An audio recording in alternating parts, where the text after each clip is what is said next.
17 September. Night. I write this and leave it to be seen, so that no one may by any chance get into any trouble through me. This is an exact record of what took place tonight. I feel I am dying of weakness. I have barely strength to write.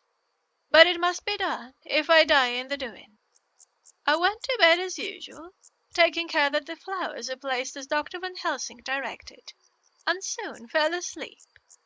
I was waked by the flapping at the window, which had begun after that sleepwalking on the cliff at Whitby, when Mina saved me, and which now I know so well.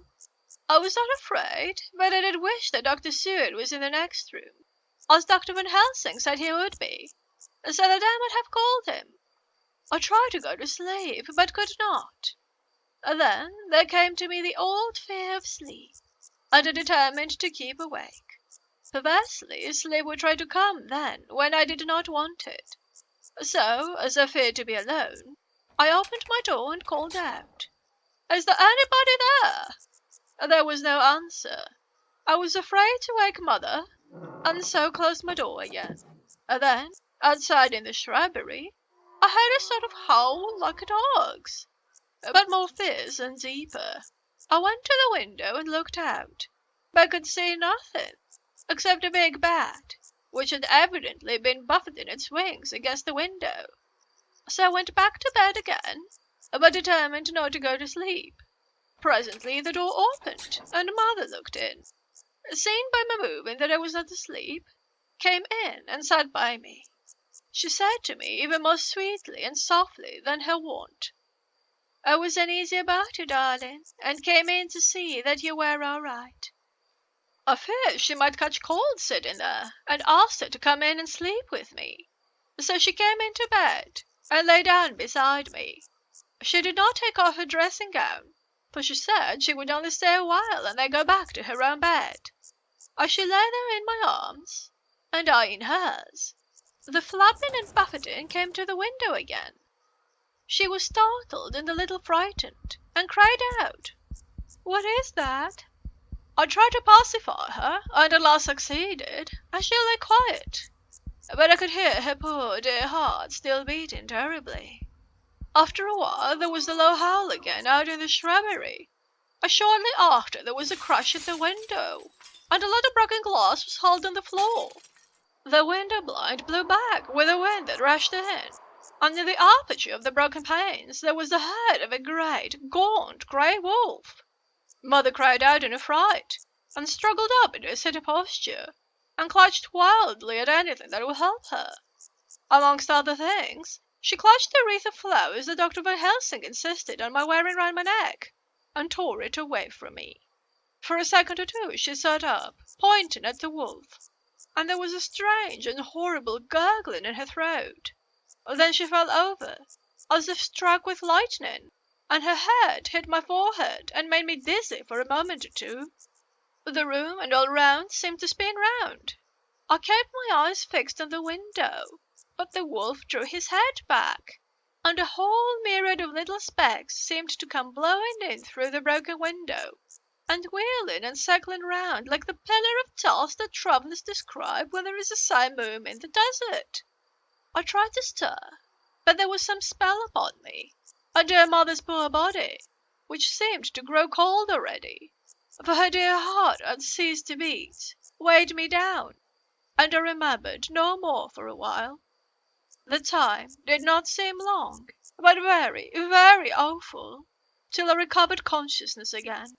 Somewhere near, a passing bell was tolling, the dogs all round the neighbourhood were howling, and in a shrubbery, seemingly just outside, a nightingale was singing.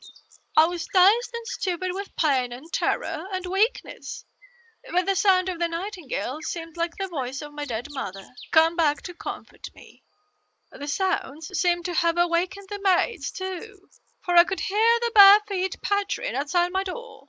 I called to them, and they came in, and when they saw what had happened, and what it was that lay over me on the bed, they screamed out. The wind rushed in through the broken window, and the door slammed to. They lifted off the body of my dear mother, and laid her, covered up with a sheet, on the bed after I had got up. They were all so frightened and nervous that I directed them to go to the dining room and have each a glass of wine. The door flew open for an instant and closed again.